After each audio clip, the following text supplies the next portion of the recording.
be here. I'll tell you, I have something in common with trees, and that is I have sap. I get extremely sappy. And believe it or not, I'm extremely emotional about this. And so I will tear up, which is a little crazy.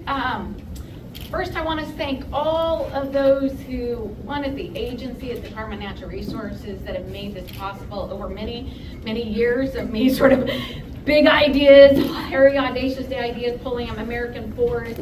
I got to give a shout out to TNC. I've known about the work that you guys have been doing in the urban areas, not just the rural areas, that is really sort of lying underground, all this work and raising the profile of it. And then all the cities and nonprofit organizations and community organizations that like tirelessly are putting their hands in the dirt, constantly planting more and more trees and planting the seeds of what we need in urban forestry. Is so much gratitude. Part of why this is so special for me on a number of fronts. One, we are making history today. We truly are. This exciting, innovative partnership between the Department of Natural Resources and American Forest and all of you to create the first ever statewide tree equity collaborative and also true tree equity in every neighborhood of the state is one of a kind. We're making history today, and we're going to keep on making it every day.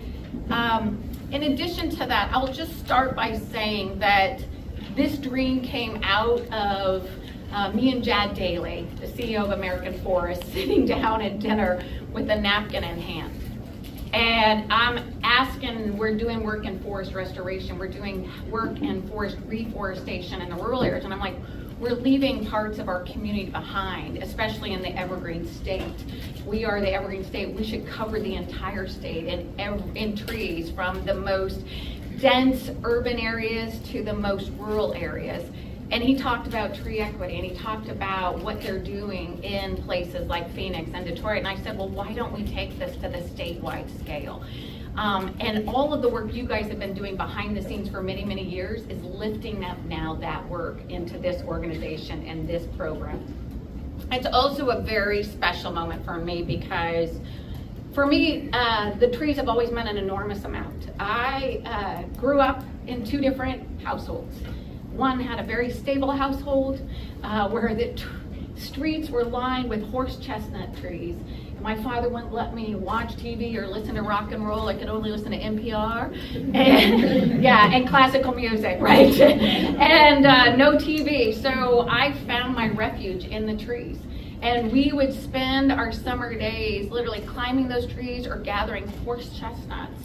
And we would pile them high, and we'd set teams across the street, and we would just bomb each other for 8 hours, right? One after another, right? And you're getting pelted. I have t-shirts from my childhood that still have those horse chestnut marks on my shirt. It's not on my skin, thankfully it healed, but it brought so much joy. It brought so much entertainment. And it also brought team collaboration and also ability to say, I'm sorry I hurt you, let's forgive each other and move on and join teams the next day. The other part of my childhood was one where we moved around a lot and moved around from friend's home to friend's home and apartment to apartment. And what I realized at a very small age is that not all neighborhoods are treated the same. Where we didn't have parks, we had parking lots. We didn't have track fields, we had railroad tracks. We had very few trees to play in, and it was very, very apparent to just even a small child. And it was then that I realized that we have the ability and the responsibility, the moral responsibility, to transform every single neighborhood and community in our cities, in our state, in our country. And it starts with us, and it starts with us recognizing how we have created this inequity going back 50 plus years. And it's our responsibility to now address that inequity by bringing more trees, more green spaces into the neighborhoods and communities that for so long have been left without. And that's why this opportunity is such a huge one, right? It's such a huge one for us. As I have now learned to say, is trees are no longer nice to have, they are a must have. And it's even more so beyond the areas of just physical, mental, and emotional health that our communities deserve. It goes to now the fact that the greatest deadliest weather disaster in America is now heat. It is now heat. We might think that's shocking after we've had rain and we have those cold gray days, but the fact is we know here in Washington State when the heat dome hit just a few years ago, 120 people's lives were lost. We can look even farther south to other states to see what is coming our way with increasing climate change. And the faster we start planting these trees, the faster we're maintaining the trees we have, the quicker we will get to making sure that every neighborhood is healthy and safe and strong. My hope for you today and in the coming months and years is that you realize when you dream big, you can actually achieve big.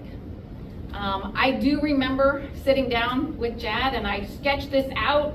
We're gonna do true tree equity in every neighborhood and every part of this state. We're not gonna leave anyone behind, and we are going to mobilize all those people who've been working at the nonprofit level, the small community organizations, the tree foundations, the cities. And we're gonna also organize and bring forward people who can see that disparity and want something more for their community, but they may not have known how to get activated and where to act. And we're going to lift this up and build an army that does this work. I remember going back to my team, and they're like, oh God, here she comes with another big idea, a big, hairy, audacious goal, but we have no money. We have no resources. How can we even achieve that? Our budget was around $500,000. That includes staff and grants. We had 2 people to cover the entire state. We had very little to be able to provide grant funding. And my belief is if you don't dream big, then nothing will come of big. That once you put it out into the ethers, anything is possible. But if you don't even dream it or think it or believe in it, it won't happen, right? Our life shrinks or expands in proportion to how much courage you show, right? And this is the kind of courage we don't just want to have, we must have right now. And it's true, we had no money and we had no resources. And the same at the state level of where small budget, it also existed at the federal level, where the urban forestry program at the federal level was around $130 million for the entire country. And again, for our state, it was around $500,000. Well, the great thing is because we did dream big and we acted big and all of you guys mobilized and across this state and across this country have mobilized, we now have over $5 million in our state legislature for urban forestry and achieving tree equity. And at the federal level, we have $1.3 billion, right, to do this work. For this state alone, it's over $15 million, and I know there's even more grants that have come to others, right? And so what I believe is that's just the beginning. That's just the first seeds that we planted. And all we have to do is show that we can transform our neighborhoods, we can transform our communities, we can get to tree equity, and it starts right now today, and it's got to continue at the state, local, and the federal level as not just nice to haves, but must haves. What I love about this program too, and you're going to be, besides this collaboration and bringing the experts who are in the field, which is all of you, is that we also have a structure to it, which will show the value of this work. One, the data value, right? That now we're being actually principled about making sure we are putting trees and the kinds of nature that we need back into the cities that we divorced and took away, right? And that we're doing it with a true equitable lens to it and a responsibility to that. Because historically, when we did have grants that are small, we only have one person applying for a tree equity with an equitable component, an environmental justice component. And today, most all of our grants in this program are going towards replanting, reforesting those areas that have been divorced and left out. In addition to that, besides the data that American Forest has brought, that we're bringing down to every single neighborhood.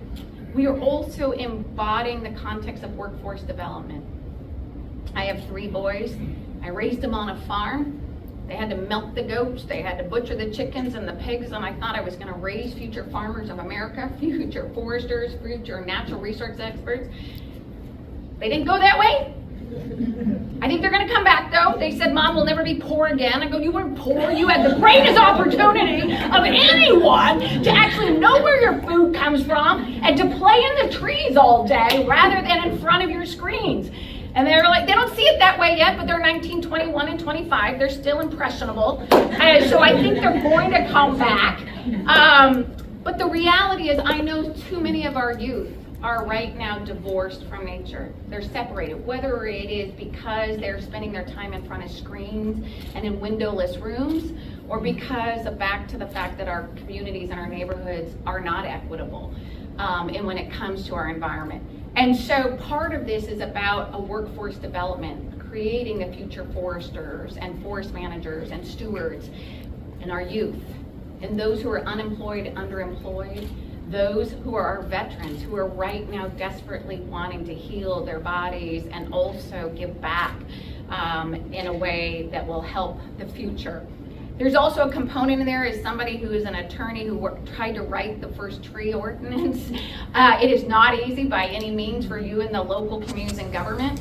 Our hope here is that we can provide and share policies and practices that some of your own have already created and are working, that others want to borrow and steal and copy, but also that we're bringing that information and source here so you can go faster and accelerate this, because we know that everything you do today will not necessarily be there in the future if we're not putting the policies, practices, and our capital budgets to it. And then I think lastly is that context, which we all love a bit, getting our hands in the dirt and just planting and restoring our trees within our communities. So I just want to say right from the beginning, thank you guys for being here today. I'm hoping that it feels meaningful. I'm hoping that this is just the beginning of our family tree. Truly, we are building a family tree here of people who believe in our trees, not just in our far out natural areas, but right within our most dense urban environments that for too long have not seen trees and had trees, and where we can start to reimagine every single block the same way that I had when I, as a child, in those horse chestnut trees where it shaded the entire street and all of the sidewalks and helped our community. So thank you for investing your time, your energy, your passion, your perseverance, your commitment. Let's go achieve this goal that everybody said is impossible as fast as we can. True tree equity, every neighborhood. Thank you guys for being part of this family tree. Thank you.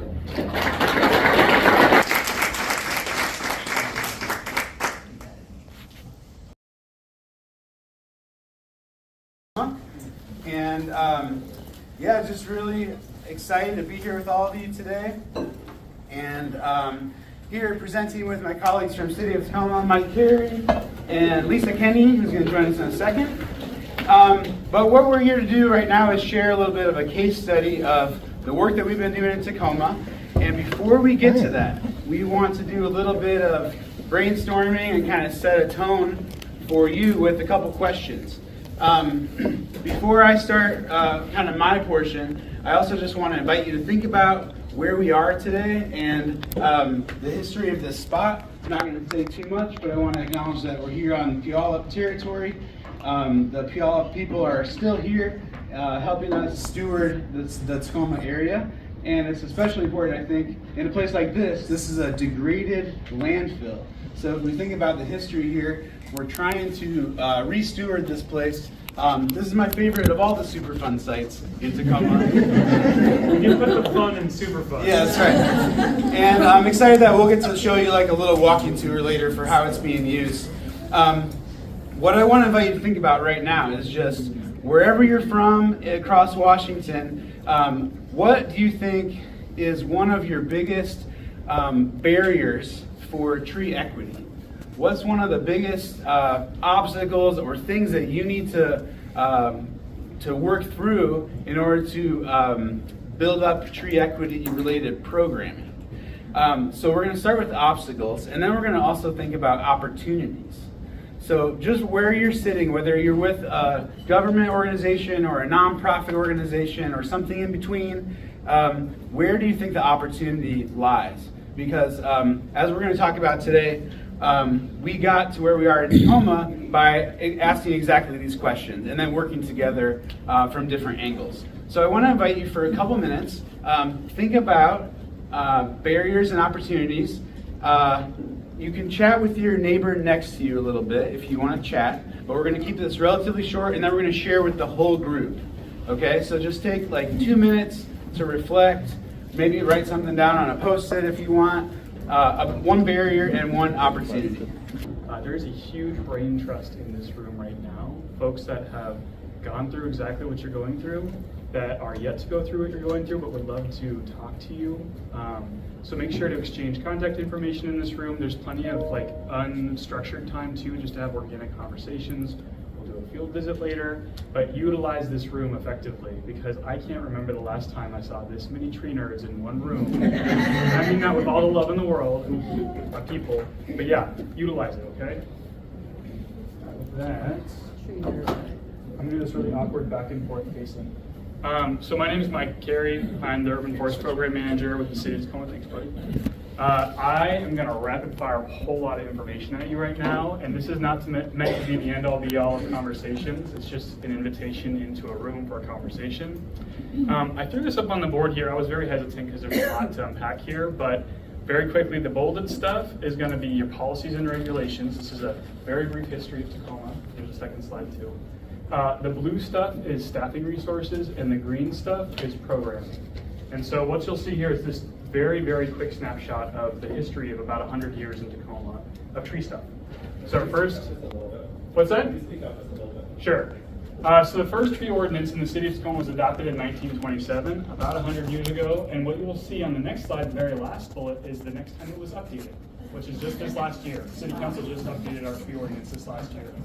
And so about 100 years of history with a very, I will just say like colorful timeline throughout there. We had a lot of ebbs and flows in the program. Some things just to call out is that we got an urban forester, we got an urban forest management plan, we got a 3-person arborist crew, and then we got rid of that urban forester, we got rid of that 3-person arborist crew, and we kind of let that urban forest management plan sit on a shelf for a while.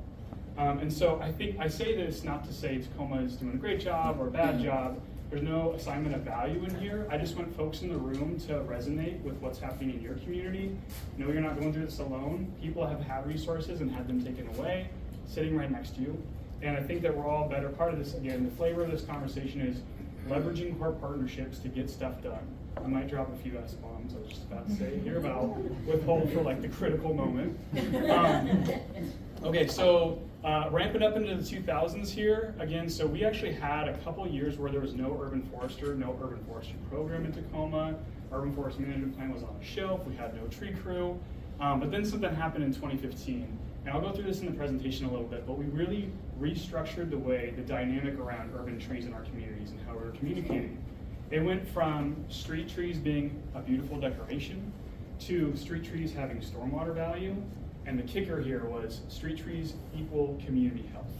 And so again, talking about tree equity in this room, we're not here because of street trees being beautiful.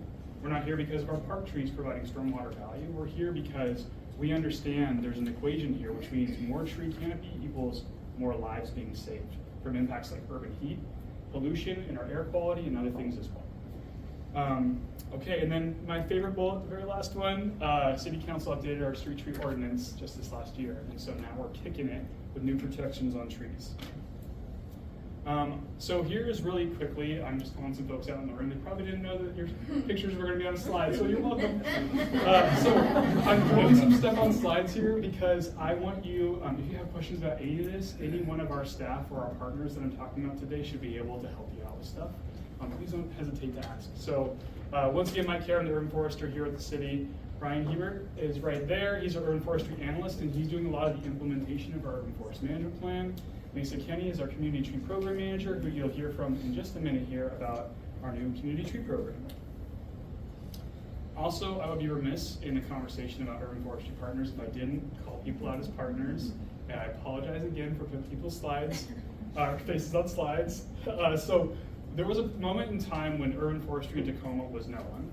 And then we had an urban forester hired. And also within this dynamic too, there was a time when it was just, here's conservation district having one staff, who I'll try to avoid eye contact with really awkwardly right now, and urban forestry in Tacoma doing all the things. And it was stormwater. And we had all those conversations with homeowners and neighbors and council members, and it was just the two of us. We were the resource in Tacoma.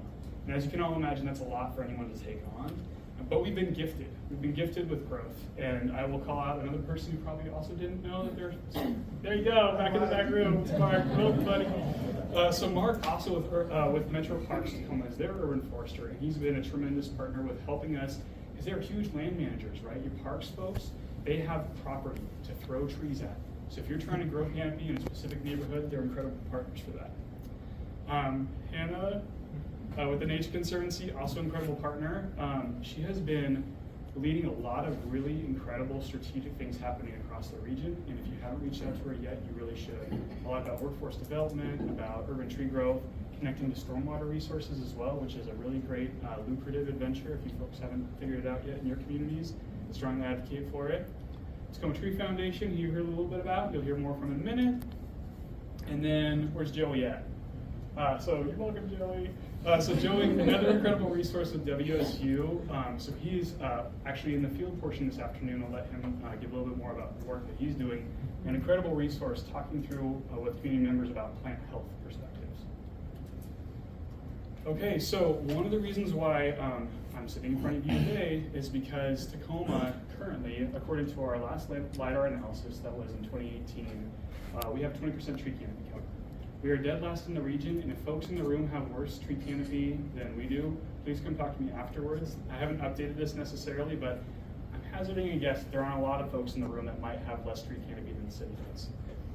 So again, we've done this tree canopy analysis. One thing that I really want to hone in on is the fact that that colored map on the side over there that you're seeing, we do not have that 20% tree canopy equitably distributed across the city, right? There are pockets of huge deficits in tree canopy. But we are the best at being last. I say this a little tongue in cheek, but the reason why I'm mentioning this is because when you are the last at something, there's only one way to go, A.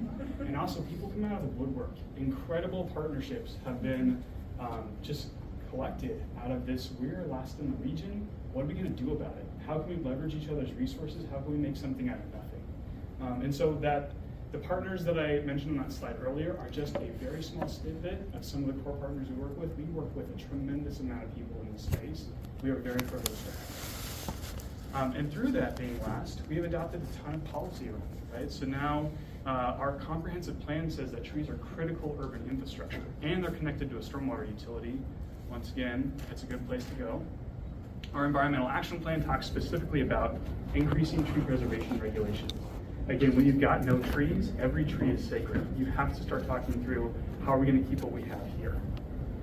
Urban Forest Management Plan in 2019 was, again, a huge, just a huge way to build up our community, to leverage community voices, have public meetings in all neighborhoods throughout Tacoma and hear what people need, and connect that to a resource, connect that to a policymaker and say, this is what we care about, what are you going to do about it?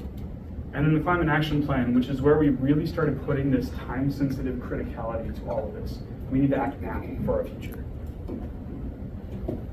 But again, I mentioned earlier, right? So we've had a long history of trees in Tacoma, from beauty to stormwater, and now we know, everybody in this room, I don't have to convince you of this, right? Access to nature is a public health issue, right? People's lives are being saved by the work that you all are doing in this room. And just a really quick example of that, actually the commissioner earlier said a little bit about tree equity and talked through that the urban heat event that we had back in 2021. This is putting that to real data, to real humans in Tacoma. There was mention of the lives lost throughout Washington State. 8 of those individuals were within Tacoma. And if you look at this map I mentioned earlier that all trees in Tacoma are not distributed equitably, right? So on the right-hand side here, you see what's called the Tacoma Equity Index. And it essentially is an analysis of who within Tacoma has resources and who does not. So it extrapolates demographic information, redlining information, tree canopy, and urban heat, all the things about how our city infrastructure supports or does not support certain community members. And what you can see here is these black dots, And sorry if this is a little too real. I swear it will not be as heavy in a few moments. But oh yeah, these black dots on this map actually, those are the locations of people who passed away during that 2021 heat event. KNKX did a really incredible series on this called Heated. I strongly recommend you look it up. But it's connecting people and place and access to resources and things like urban heat and how they impact people's lives and deaths.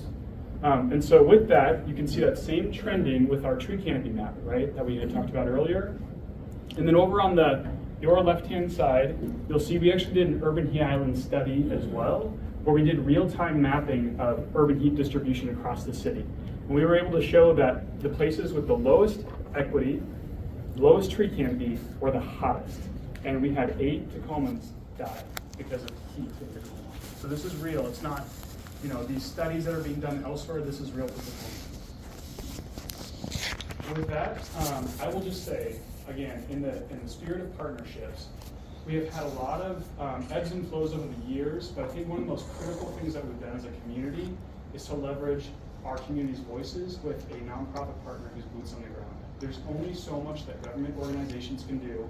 I'll say it again, there's only so much that government organizations can do around tree equity in this space. You have to have someone boots on the ground who has those community connections, who has the resources and the power to talk to people. And these are folks that you need to hear from to make important decisions in your neighborhoods that are not connected to government. They will not trust necessarily in what you have to say or the promises you make. You have to have someone that can be that voice for them. With that, I'll hand it over briefly to Lowell.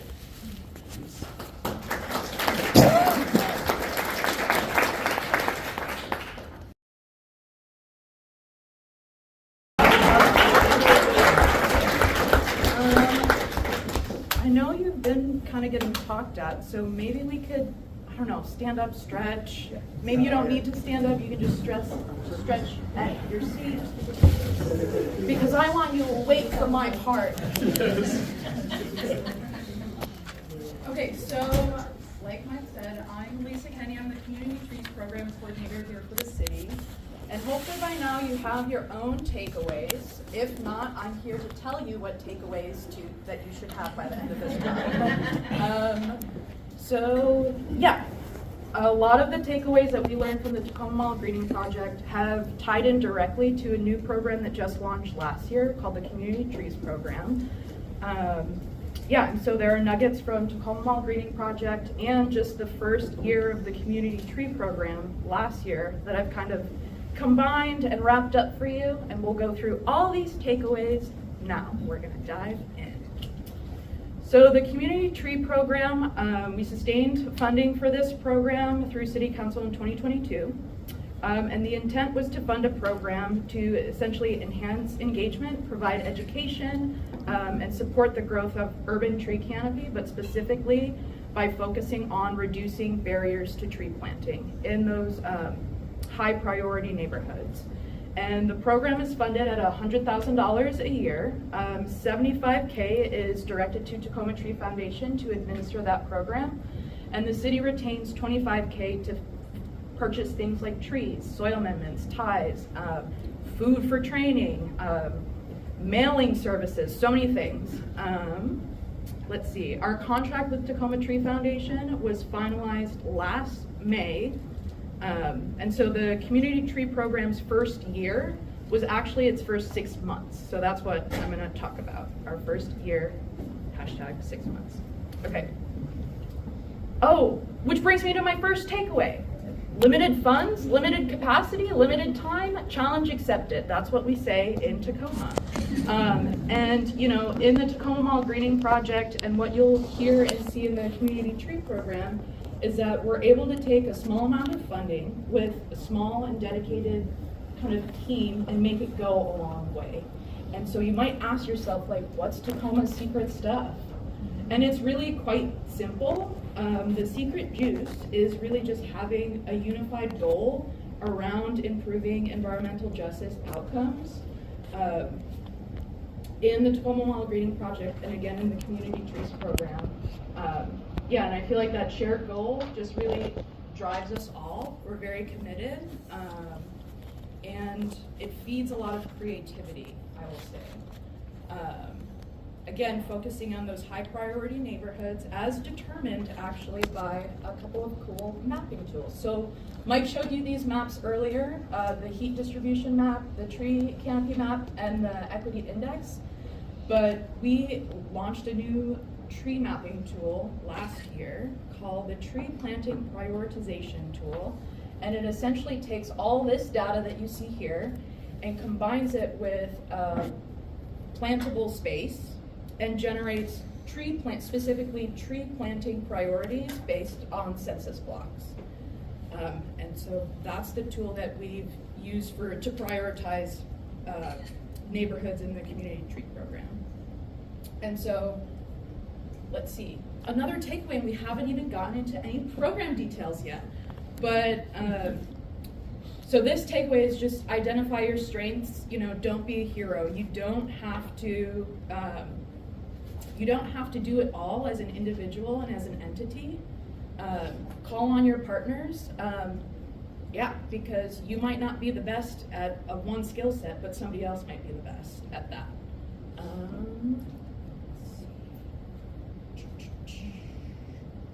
And so you might ask, well, what are the city's strengths? With the community tree, so this kind of structure was what was tested and piloted in the Tacoma Mall Greening Project and what we've essentially adapted to in the community trees program. And so, so the city's strengths is essentially to just be there, be a good partner, resource the program. We're there for capacity, people power. We can provide training or technical assistance, and leverage our resources to be that good partner. And Tacoma Trees Foundation's role is really, the community connector, the engagement extraordinaire, really that boots on the ground piece. And I didn't want to underscore that at all, which is why I gave TTF some gold stars there, because it's really, really critical, right? So yeah, we love the Tacoma Tree Foundation. Let's see. Okay, so now the program stuff. Here's kind of the components to the community tree program, our annual activities, but just to keep things to time, I'm really just going to talk about the Green Blocks program and the branch out kind of event tree giveaway thing that we have. Okay, so Green Blocks. So after the Tacoma Mall Greening Project seed money, Tacoma Tree Foundation was able to actually stand up the Green Blocks program as their own. So the Green Blocks program is essentially that neighborhood deep dive to lower barriers to tree planting. So earlier we talked about the Tacoma Mall neighborhood, which is right here. The Green Blocks, so the community tree program, we fund one Green Blocks program annually through that. And last year it was in this McKinley Hill neighborhood, which is just below the port, just below I-5 here, in this area. Some really high priority tree planting needs there. What else do I want to say about that? I think that's it. Okay, so Green Blocks is, there's quite a heavy engagement and outreach component to Green Blocks, where each homeowner in that project area essentially receives a direct mailer to participate in the program. So every property owner receives this postcard just like that says, hey, do you want trees? We'll bring them to you. We'll plant them for you if you need it. Here are the trees we have available. Please say yes. We don't say please say yes, but I mean, it's implied. And so they can opt into the program by essentially mailing back this postcard and filling out their information. If people are a little hesitant, or just want more information, I just got this weird postcard, what is this about? They can scan a QR code that's on the postcard and it brings them to the program website, where there's a lot more information. There's these, if you're really nitpicky about your tree, which you should be, especially if you're gonna take care of it for the rest of its life, we created these tree guides where people, if they wanted specific details about each tree, they could find that on the website. if people already had trees or just wanted to participate in a different way, they could also, on that website, sign up to volunteer to plant trees in the neighborhood. And so a lot of ways to participate. The last kind of effort to get folks to opt into this program is Tacoma Tree Foundation led canvassing in the neighborhood. So they went and door knocked on doors in this project area, trying to get people to say yes, communicating tree benefits, and then also trying to get people to say yes. So a big effort, big feat that goes into it. Once people say yes, then there's this kind of cascade effect of like services that happen to kind of prep the area for planting, but also to prep the people about like, you know, what's about to happen. So together we go and we assess the site. We talk about what right tree is going to go in this place. We go and actually place the tree. Here's the best place for this specific tree. Tacoma Tree Foundation does utility locates on all these sites, which we made some frenemies through that process because there was a lot of locates in a short amount of time. Let's see, and something new that we didn't do this in the Tacoma Mall neighborhood, but something that we integrated into the McKinley Hill neighborhood was actually the DPAVE program. And the DPAVE program is a partnership program between Pierce Conservation District and the City of Tacoma's Environmental Service Programs Group. So it lives outside of urban forestry. And that program's intent is to address like runoff as pollution by converting like impermeable surfaces to plantable spaces. And so really would have been great in the Tacoma Mall neighborhood, but we didn't think of it. But we thought of it here in McKinley. And so I'll talk more about DPAVE later. And then the fun part, we delivered and planted trees with a bunch of volunteers. Yay, go us. So the impact, those postcards that I mentioned, we received about 170 confirmations that people want to participate in the program. At the end of the day, 110 households received 234 trees. And I wanted to specifically call out DPAVE because 18 of those households would not have been able to participate if we didn't incorporate that DPAVE element. And so that was 33 more trees in the neighborhood that wouldn't have been possible because of compaction. And so I would say that's pretty great. What else do I want to say about? Oh, I wanted to say that, there's about 59 to 60 households that ultimately dropped, and that was due to they just stopped talking to us. They wanted to plant trees in their yards and not in the right-of-way. This program was just for right-of-way trees. What else? They already had trees in their right-of-way. And then the dreaded utility conflicts. So we could address compaction, but we couldn't redo utilities. But with a little more seed money. Okay, what else do I want to say? Okay, so a lot of takeaways after green blocks, which is, when we find tree champions, people that say yes to trees, we have to do, I personally think, and I think Mike would agree, and probably you all too, we have to do everything we can to support them. And so all the things that I have blurted out already, all those additional services that came after people said, yes, I want trees, the locates, the planting delivery assistance, the placement, and selection assistance, all of that was in response to feedback that we had been given about other programs in the past. So that's one takeaway, is we need to be responsive to needs and feedback. Next takeaway is to get creative, adapt, and experiment.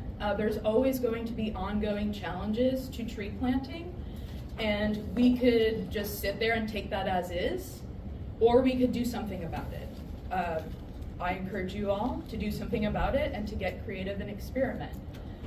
Which leads me to the next point, which is, if you're getting stuck on, I don't know what to do, I'm not creative, I don't know how to adapt. one thing you can ask yourself is like, take stock of what resources that you have available individually, but also if you work for an organization like a government entity, you probably have resources to tap into. And so, yeah, we just so happen to have a deep pay program. I don't think that you all might have that resource, but I'm sure you have other resources available to you. And then my last takeaway for this slide is that we're better when we work together. We don't have to do it all, we just have to do it together. It's just so much easier to do it together rather than doing it all. When we do that, we're more efficient, we're more resilient, we multiply our impact, and we create new tree champions when we work together. This group right here, this is our environmental services, like special projects team in the city, and they loved being a part of this project. They're not often involved in like tree work. They were just so jazzed that after the Green Blocks program, they actually, half of them participated in this event that I'm gonna talk about next, which is Branch Out. They're like, this is actually really cool. Can I get some trees? And I was like, actually, we have another event coming up. It's called Branch Out. Oh wait, did I skip a slide? Oh, Brett, I think there's supposed to, it's okay. Yes, so our Branch Out event is essentially this big collaborative effort with a bunch of community partners to highlight the intersections of trees. Trees are so interdisciplinary, and we wanted to call that out at an event specifically. So current and past partners include Tacoma Tree Foundation, the city, people that have been talking at you all day, but also Pierce Conservation District, Pierce County, Home Ownership Center Northwest, a handful of veterans organization like the VFW in McKinley and Veterans Conservation Corps. Yeah, Tacoma Public Schools it's just growing. You can just feel it. And so what else do I want to, does anyone want to add anything about Branch Out? No, okay, great. Because I forgot a slide. So at this, Branch Out has been happening, for 2 years. 1 year we did it twice, so it just kind of messes with my brain. But it's only been around 2 years. And this past year, I just had this personal goal. We all have work goals. I had a personal goal that I wanted to integrate just more language access into our programming. But I didn't really know how to do it. And so I took some of the takeaways from earlier, took stock of what resources I had, and we had a language access coordinator in the city that had this small cohort of language ambassadors, they're called. And language ambassadors, does anyone have heard that before? Can I just, yeah? Great. There's some hands, that's amazing. Language ambassadors, in the city of Tacoma at least, there's a very specific definition.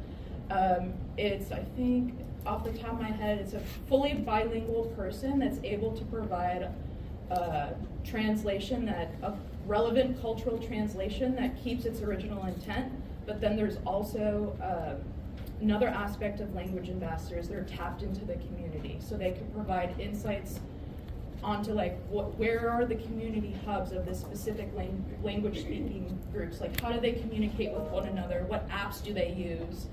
Our Vietnamese language ambassadors informed us that, hey, you have the Vietnamese community here, like we have 4 different dialects, so like you need to figure that out. And we were like, whoa, okay, that's great feedback to know. So that's a little bit about language ambassadors, but I essentially connected with them and to collaborate on like what could a language access pilot project be for trees. And the priorities that we came up with together were there need to be multilingual tree education kind of resources, specifically on tree placement. That was like the highest priority kind of education tool that they wanted. We need to do multilingual outreach, so can you fund that? And we need to be able to direct people to an opportunity or to an event to further engage them, which is why Branch Out was chosen as this like other resource to direct people to. And so here are the tree placement postcards that were co-created with our language ambassadors. The graphics actually existed already, they just translated the text, but part of that co-creation process was kind of vetting the graphic images too. Like, are these relevant? Does this make sense? Are these like insensitive in any way? Should we be swapping any of these things out? This is the feedback we got for them. And they actually told us, hey, this is actually great, you don't need to change anything, which made it a lot simpler. This was the outreach flyer this is the Vietnamese one that they used to do direct outreach. And then we had our ambassadors present at our walk-up tree giveaway event to provide translation services the day of, which was fantastic. They really helped build just very authentic connections between staff and community.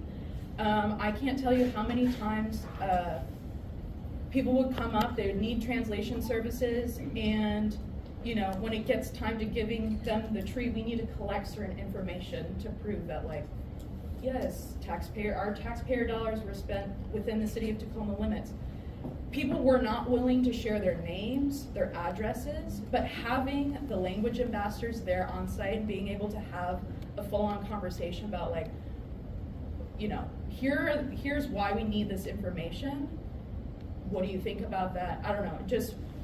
It just went from, like, I'm not going to share anything to you, to, like, I'm going to FaceTime my relative in another state right now and show them this event. Can you introduce yourself? And all these things. I'm like, okay, I will have time for that, sure.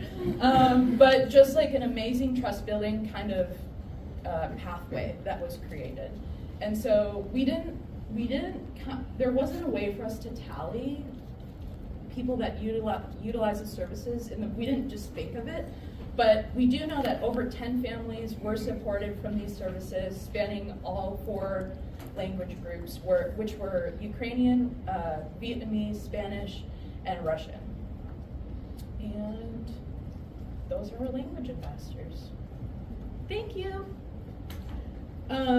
Okay, so the last takeaways here is, at some point during the language access process, you know, it's happening around the same time all the programs are happening.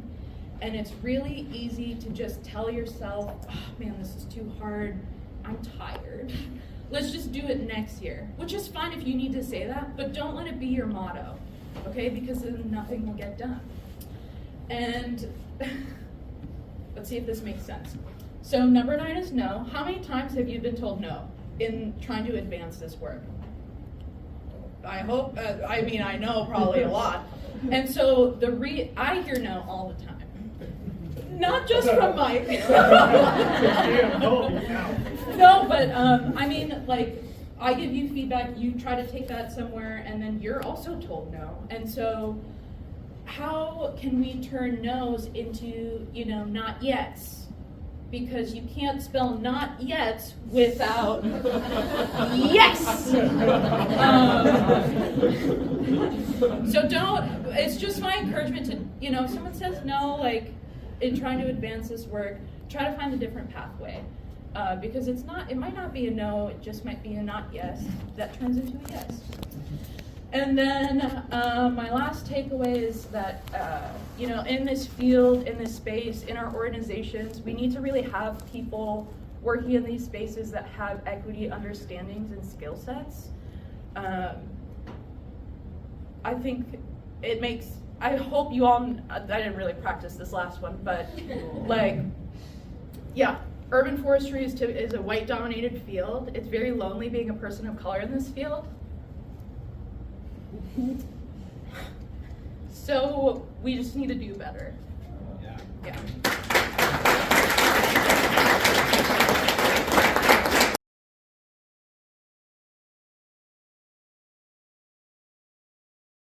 Was a really good segue into the next part of this, which so there's a million things that I'd love to yammer on about, and hopefully we'll get some conversations going a little bit later, but I did want to hone in on one very specific project that we were very fortunate to be able to do.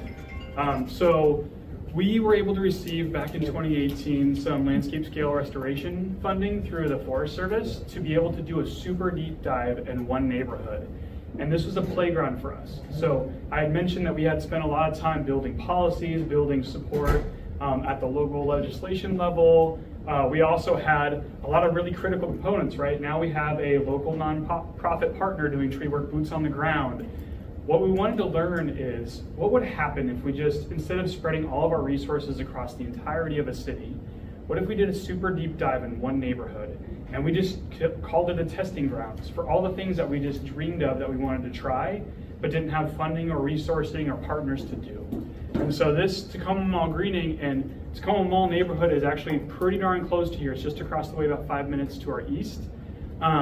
We had this opportunity through this a little bit of seed money. And I bring this up because a lot of folks in this room might be getting a little bit of seed money right now. Might be your first grant, might be your 50th grant. You might have other partners that have grant funding that you're hoping to have some conversations with. And there might be down the road opportunities later for funding as well. But the point is that with just a little bit of unrestricted or less restricted money than you currently have operational funding to do, can go a really long way. So a quick snapshot of this neighborhood. I think you saw on a map earlier that we're sitting just about in here. This is the Tacoma Mall neighborhood here, just across the Denali Valley, which is kind of our industrial core outside of the port of Tacoma. In this neighborhood, the quick neighborhood snapshot is it's one of 2 regional growth centers in the city of Tacoma. So we're very intentionally trying to channel density to this neighborhood. We want more people and more jobs. Right? It's one of our core things for that location. Current population is about 5,000 with about 10,000 people working. So twice as many people working as living in that neighborhood. So just think about that. Think about how many during typical working hours of that space, right? And how that might impact people's perception of that neighborhood. Also, the folks who live here, there's a 31% poverty rate in this neighborhood. It has 9.5% tree canopy cover. So think again, City of Tacoma has 20%, which is the lowest in the region. Well, this is one of the lower end neighborhoods for tree canopy within the city. 70% impervious surface. 70% of the land area is covered with pavement, with buildings, with things that do not allow water to penetrate. It's also one of our drinking water sources. It is the South Tacoma Groundwater Protection District, which is a local aquifer for what we actually draw from during the summertime when some of the other drinking water sources are lower. So think about that, 70% impervious, ton of industry, ton of people coming in for jobs and moving around, so a lot of vehicle traffic, and it's a drinking water source as well. Less than 1% of the land area in this neighborhood is accessible open space to community. So less than 1% is park space or places where people can actually go as respite from things like urban heat. Because of all of these compounding factors, within this neighborhood, it's a 9-year lower than the county average life expectancy. If you live here, you are likely to pass away more than your neighbors to the north or to the east or other areas of the city. Just think about that impact. Within all of that, again, I mentioned that it's one of 2 regional growth centers in the city.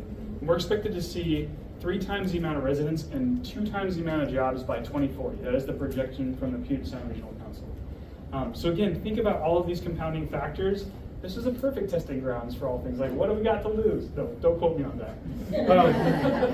No, but I mean, the impact of every tree in this neighborhood is felt 10 times over, right? So it was a perfect opportunity. Is there any mall conversion projects going on, or anything going on for mall conversion? You know, funny you mention a little bit of urban planning exercises happening. But yeah, so just a really quick thing. So I'm going to rapidly get through this presentation. There's a lot of, we have like carved out a half an hour for discussion at the end of this too. Really great questions. But that's a good segue. So how this project actually started is because, as I mentioned, it's a regional growth center within the Tacoma Mall neighborhood, and we decided that we wanted to do a plan for that neighborhood, right? So we did the Tacoma Mall Regional Sub-Area Plan was part of this process. So it was a 3-year public engagement process to get the visioning from the community that actually is living there, is impacted by it, large landowners, residents, folks who work there, visit there for recreational activities, we'll call them. But all those folks were able to have 3 years of really deep dive public engagement to to define the vision for this neighborhood moving forward. But as, I don't know if there are many other planners in the room, as we all know, right, you create these beautiful plans, we ask of the community, come here and tell me what you want. We adopt that plan, and often there's no money for implementation, right? And so without a little bit of that seed money, a little bit of being able to call it a testing ground for implementation, it kind of burns the community a little bit, right? So that's just like my one plug to you all. Please don't ask for community voices to show up into a space if you have no resources or intent to actually do something with that information, because they get exhausted, right? They get really tired, and we don't need to be taxing those folks that are already overburdened in that way.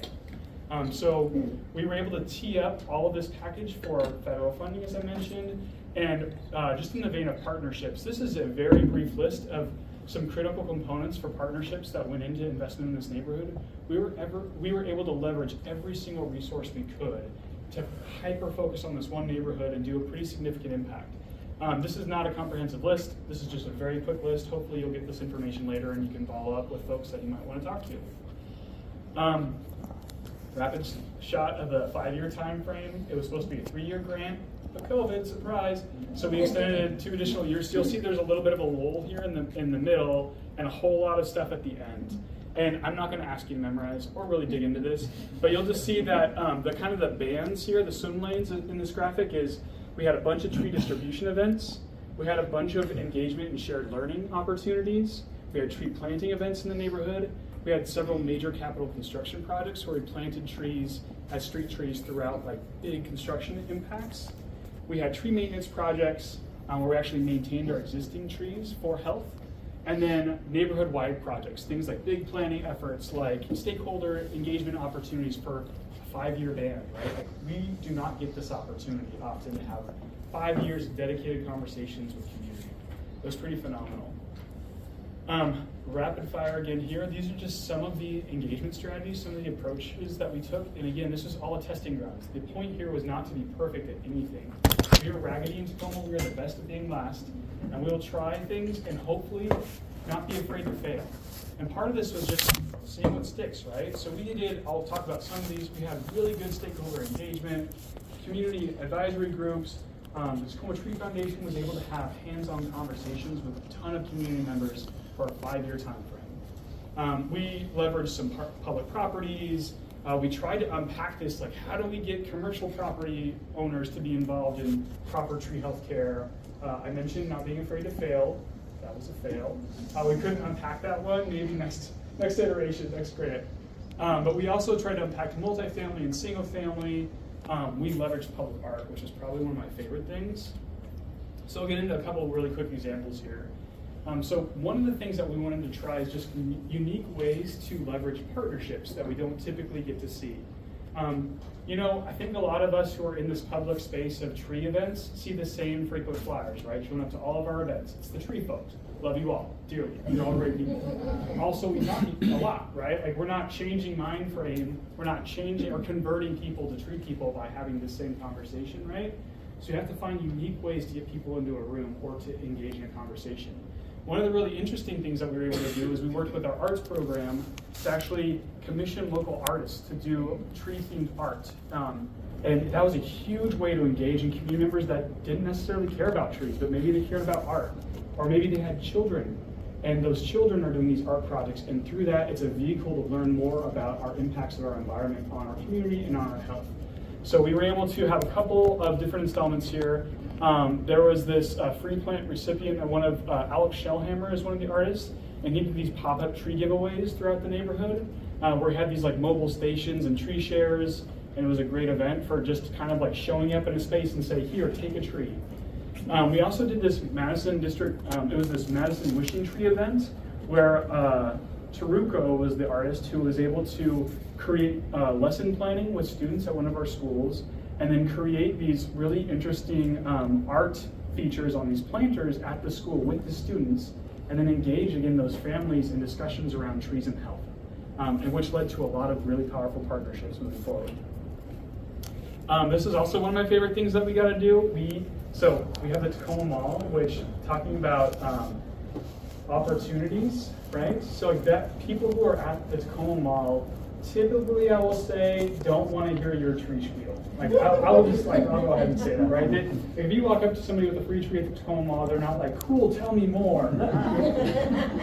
But what we had the opportunity to do is they happened to hire a new communications director for the Tacoma Mall who invited us into this space for Earth Day a couple of years ago and said, what can we do? And we had this really fun idea of, what if we made a forest in a mall?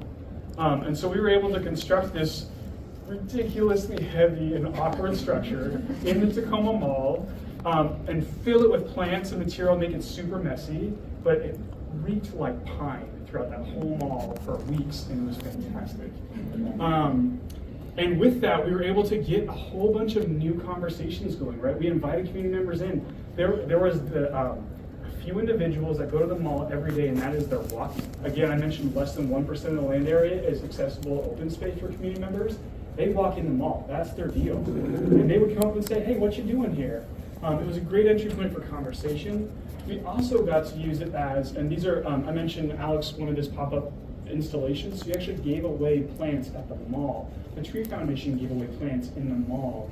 We invited people in by having this unique, weird thing that people wanted to ask questions about.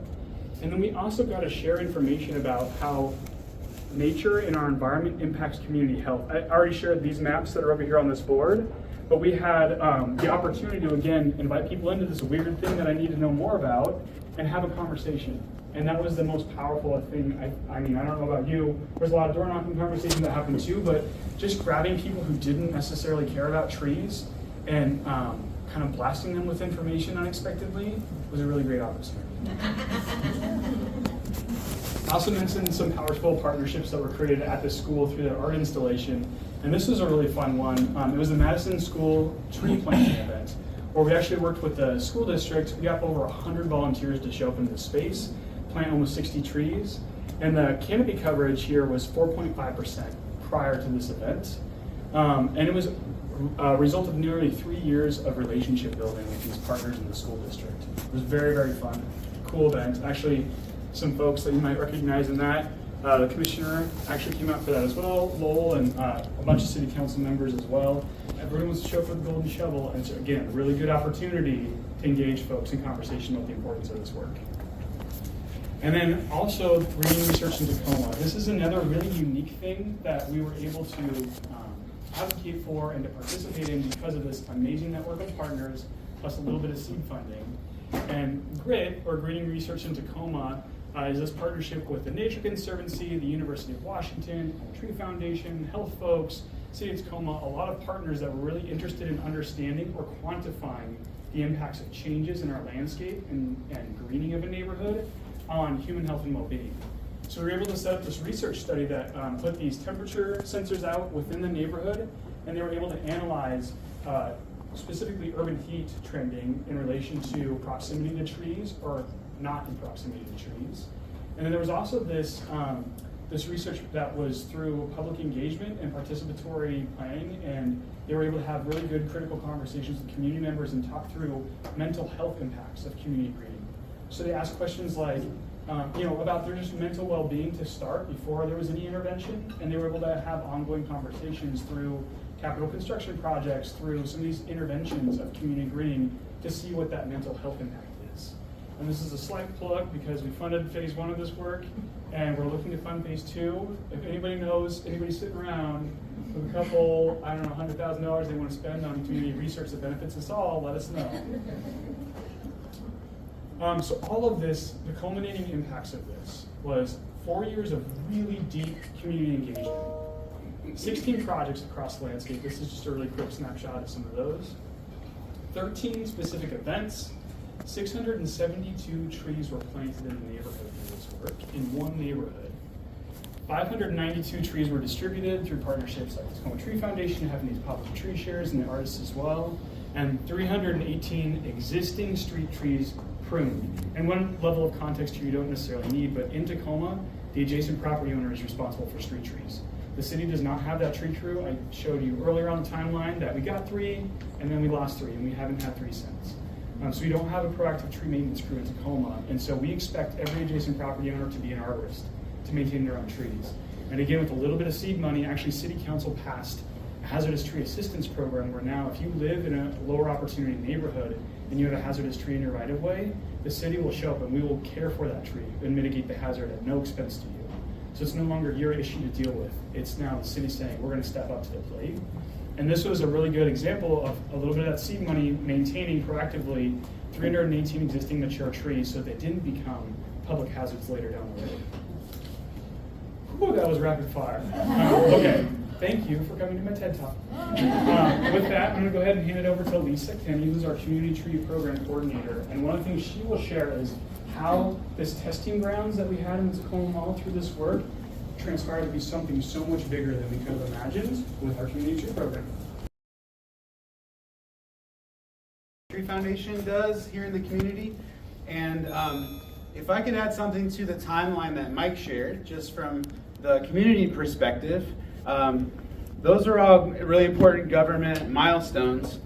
But in 2016, that's when I learned about the city's tree canopy goal and how not that much progress was being made on kind of remedying that lack of tree coverage that we have. And so back then I started a community group, kind of an advocacy effort called Tacoma Needs Trees. And what we found out, we had a couple of events. We even hosted a tree planting event with Mark at one of our city parks. We found out that there was a lot of excitement and a lot of demand for tree programming, but we didn't at that time have capacity to be a full-on organization. But in 2018, Sarah Lowe, a community member, decided to file the paperwork essentially to become a nonprofit and form a board of community members. A lot of our board at that time was kind of arborists and tree people who just wanted to make a difference. Several of them had jobs with local governments, but wanted to see Tacoma do something better. And so they started Tacoma Tree Foundation, and we've been growing kind of alongside the city's urban forestry program for 5.5 years now. So the main things that we do are education and outreach. And I want to say we're really lucky in Tacoma that we have an initiative called Tacoma Creates that supports arts and cultural organizations. So we're able to be a cultural organization and also do education programming. So our free public program is supported by a sales tax initiative called Tacoma Creates. And I'm not a big fan of sales tax, but I'm a huge fan of Tacoma Creates because of all the public benefit that it generates and the way it has served as startup funding for us. So now we have an education program. We do 20 to 30 presentations and neighborhood walks where we highlight beautiful trees in neighborhoods that people don't often know about, a certain park, or they haven't been to that neighborhood maybe. So we're kind of doing that work of celebrating the trees that we do have and getting people involved in the story of urban forestry. We're doing tree planting now, and again, that started really small. It started with a grant here and there, or the Tree Foundation receiving 100 trees and then having a pop-up tree giveaway. So we do a lot of residential tree planting, and the vast majority of the trees that we've given away have been directly to residential properties, and we do most of our events in these low tree equity neighborhoods. And we do a lot of community engagement in those neighborhoods as well. So we're doing that, and we're also planting trees in parks and at schools when we can.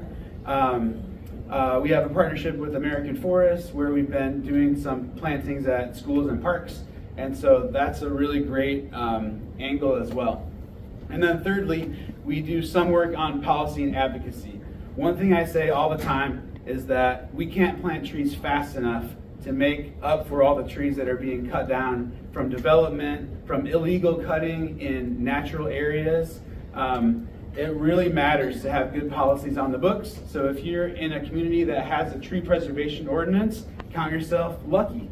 We don't have that yet as when it comes to private property. And so the advocacy side is really important. It's also really hard to get paid for as a nonprofit. So that's a nut that I'm trying to crack as well. But last year we were able to work with the health department to do a survey of tree policies in Pierce County municipalities. So we now have some data on every city in Pierce County, their tree goal if they have one, the tree canopy coverage if they've measured, and so on. So along with that, I just wanted to highlight a couple of values that come up when it's like a community-based organization side. So one thing that we value and talk about a lot is the resilience of our community. Mike mentioned the heat-related illness and death that we've had. So we know that the resilience of our community is tied to, in some ways, where the trees are. And if you are not yet using the State Environmental Health Disparities Map to make the case for trees in your community, I highly recommend it. Where we're sitting is a neighborhood with some of the highest environmental exposure in the state of Washington. And that's true all along the I-5 corridor. So if you think about where people are exposed to the most pollution, where there's the greatest risk of heart disease and asthma and so on, it's all on that environmental health disparities map. And we think that trees are part of the solution to that. So it's a resilience and a public health issue. Another thing I wanted to highlight is social cohesion. And I've kind of got this picture. This is a picture actually of Joey from WSU from a maple tree health walk that we did last year. But this idea of people coming together to think about trees and care about the urban forestry, it has this kind of snowball effect. The events that we have make people feel like they're part of the community in a really special and impactful way. And we also know that neighborhoods that have more tree coverage report having greater social cohesion. So we think that these things go hand in hand, and we see it at our tree planting events. People come, it's generally a really joyful experience, even if it's freezing rain in January and February. The people that come to our events have the most amazing positive attitudes, and that affects all of us on staff, our partners, but people tend to feel good when they're involved in this work. People come to volunteer with us because they want to do something about climate change. They come because they want to meet their neighbors. They have all different reasons. It doesn't really matter why they're there, but I can tell you that it does build a sense of connectedness in Tacoma, and I think that's one of our main secrets that we have going for us, is that people, like Mike said, by being in last place, it really motivates people to get involved. And the third thing I wanted to say is just the words environmental justice. It doesn't always get talked about when we talk about tree equity, but what I talk about is how this is a social justice issue. These disparities in the health of our community, the disparities in where the trees are, that is completely unfair to the people that live in neighborhoods like where we're sitting in South Tacoma. So we can't have environmental progress and change if it's not benefiting everybody broadly, and if it's not benefiting communities that have been invested in the past, have not been invested in, and benefiting communities of color, tribal communities as well. All this is part of the environmental justice conversation, and I'm so happy with like this round of Inflation Reduction Act funding for urban forestry and state level DNR stuff that is requiring all of us to think about environmental justice and the equity overlap. So just a quick shout out for that kind of funding approach. I think that helps us make the case for where trees are needed the most, and we can be really confident that the trees that we plant are going to have the most benefit to the people that need them the most. So those are just a few points that I have, and something that I think it's a little bit easier to say sometimes from a community perspective, like, hey, this is what the community wants. You know, I don't speak for every community in Tacoma, but I'm trying really hard to get in touch with members of all those communities so that we can represent them in this urban forestry conversation. So with that, I think the next part has to do with more of our specific programming. Well, I hate to break up the great conversations, good energy already. I can tell we're going to have a really fun day. My name is Michael Lang. I will be your MC for the day, and you're the one who I've been sending you emails and legit. 2023 in April, the Department of Natural Resources and American Forests came together to create this Tree Equity Collaborative, the first statewide initiative of its kind dedicated to increasing urban tree canopy in the state of Washington. And the goal is ambitious. It is to create, it's try to raise the tree equity score of up to 75 for all the urban census blocks here in the state of Washington. And this tree equity score, which is a tool that American Forest developed, really helps us kind of prioritize our efforts to strategically figure out what investments, what trees we plant in which neighborhoods. And where we are right now today, we're at a 67, which might make sense given the fact that we are literally on a landfill. But just a quarter mile away, there's a community that has a tree equity score of 100.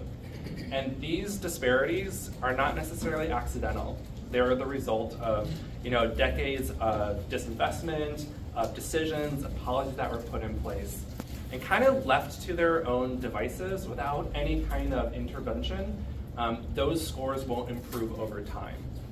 And so this gathering, this group of us coming together today, that's an intervention. That is an interruption of the status quo. And so I just really want to thank and acknowledge you all for coming here today in the spirit of increasing tree equity across the state of Washington. Our first focus is on partnerships and collaboration. And we thought that was an important theme for. We thought that was a great theme for the first Learning Lab, because how many of you worked on projects where you just dive in without taking the time to get to know your coworkers, your colleagues, kind of community partners? No, thrown in. Volunteer for something, right? And so I think that is one of our intentions today, is that you can walk away with a colleague, a co-conspirator to help kind of scale up your work. Today we'll dive in deep. We'll hear from leaders and practitioners here in Tacoma. We will leave this windowless room and get outside to enjoy the sun and actually see some trees. We'll give you plenty of opportunity to talk about your work and to spend time to get to know each other. Just a few shout outs, a few thank yous. Certainly Mike Carey with the City of Tacoma helping kind of co-host this. We have Lowell Weiss. Where's Lowell? Right over there with the Tacoma Tree Foundation. Anna Arquette with the Nature Conservancy, also helping out. And then Tanner Haid with American Forests. He will be speaking a little bit later about about the partnership. The Tree Equity Collaborative is relatively new, a little over a year old, and we are guided by a steering committee. If you're on the steering committee, could you just raise your hand? All right. Okay. All right, a few more folks, yeah. They're outside helping out with check-in, so you met them. And then we also had another colleague, Alicia Hamilton, who's no longer at the agency, but she did do a lot of work helping get this underway, and so we're really grateful for the foundation that she set. Couple logistics, restrooms are just through this door, as water as well. We will have lunch at 12:30. We've got kind of sandwich box lunches with a variety of different dietary needs with that. And then lastly, we will be doing a raffle. We've got some door prizes at the end of the day from DNR, and there are two ways to win. One, in your folder, you have a ticket, a little lotto ticket. Just write your name on there, and I will get a container, and we will collect those. And then there's another sheet in your folder where it has all the participants listed there. And so this is my challenge or invitation for you all. Whoever meets the most people today gets one of those door prizes. So just put a little check box next to every person that you meet, and then at the very end of the day, I'll see who has met the most number of people. Okay, and with that, I'm going to turn it over to our keynote speaker. I have one question for you all as we start this day, and it's a simple one, but it's can you break this pencil? Can you break this pencil? So again, growing up, my mom was a school teacher, and so I spent a lot of time at school, not just like in the classroom like everyone else, but before school and after school with teachers and with the principal. It was just really a valuable time in my life, and there's a lot of lessons I learned then. But there was one in particular that's always resonated with me that I wanted to share with you today. I was probably about first or second grade. My teacher invited me up to the front of the class, just like I did for you. They handed me a pencil and they said, "Can you break this pencil?" And I'm a pretty tough guy, right? I could do that. So, in front of all my friends, I took it, proudly snapped it in half, and had this biggest smile on my face, and handed it back to the teacher, turned around to go back to my seat, and they're like, no, come back up. And they invited me back up, and they handed me something else. And what they did was they handed me this thick bundle of pencils, and it was all these various colors and shapes and sizes, and it was all wrapped up with this thick rubber band. and they said, can you break these pencils? And I tried, right? And despite all my former strength, I just couldn't do it. And what was their lesson in that moment, right? It's that we're stronger together. We're unbreakable together, right? And I bring that up because that's the theme of today. The tree equity movement that we're looking to build, this tree equity collaborative that we're looking to build, that was those pencils. Those pencils of various shapes and sizes and colors, that's all of us coming together. And I think that's really valuable. The takeaway is that this movement that we're talking about, it's not, it's regardless if you're a big city or a small city or a red state or a blue state, or if you're a doctor or a politician or a teacher like my mom, that we all have this role to play in coming together to make our communities greener, more equitable places to live. And like the commissioner mentioned, the data is there. Communities of color across this country have 40% less canopy cover, could be up to 10 degrees hotter. Right here in Washington State, 85% of communities do not have adequate canopy cover. So going back to our pencil breaking analogy, who is American Forest in all of this? We're the rubber band, seeking to unite people and community organizations and cities across the country and joining this movement, not just in planting trees where they're needed most, but in creating green jobs and implementing just policies. And all of that succeeds through the theme of today, which is partnerships like what we have with Washington DNR, not just on large landscapes, resilient forests, but all of our work on tree equity, both this collaborative, data-informed decisions as well. Just like the commissioner mentioned, we're standing up with you all over this next year, what's called a tree equity score analyzer. So we can work on not just making data-informed decisions, but communicating the impact that you all are having across the country. Our partnerships with cities across the country where we're providing coaching or consulting or peer-to-peer learning opportunities, just like what we're doing coming together today. So I do encourage all of you, today to let's connect today or afterwards, learn more about the work that you're doing and the ways that we can support the work that you're doing, help level up your tree equity programs. But that brings us back to today, right, to Tacoma, to this room. And just I want to personally thank each and every one of you for being a part of the collaborative, for being a part of this movement and this moment of social justice and climate resiliency. As we go into today, as you all sharpen your pencils, as you learn from each other and share resources and share all the great work that you're doing, I just want you to take this one takeaway. It's just that remember that together we are unbreakable. So thank you and have a great day.